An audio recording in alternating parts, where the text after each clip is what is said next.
My daughter had an acting show that just happened, like an improv acting class that she's part of. And I noticed that a lot of the children in the class had speech impediments. I mean, my son has a speech impediment also, but I also noticed that a lot of kids in their grade have a lot of speech impediments. And then I started thinking about it, and a lot of like YouTubers right now, this generation in general, has a lot of speech impediments. And I just have an ear that unfortunately hears a lot of people's speech impediments.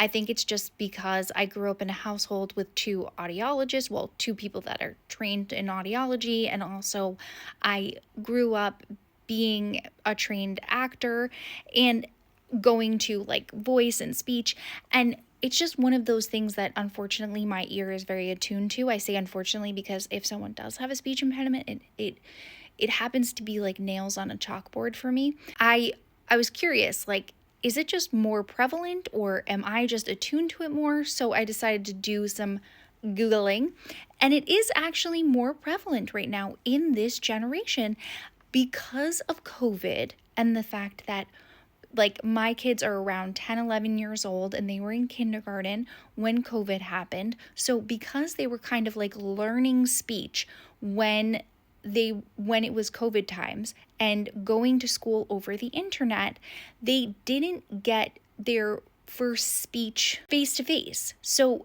their speech is actually impaired.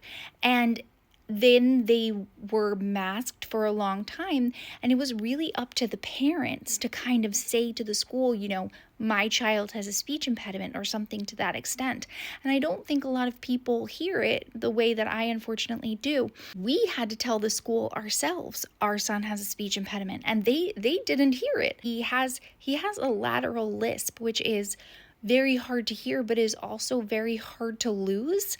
It's like with G's and ch's and j's, and so it's like this.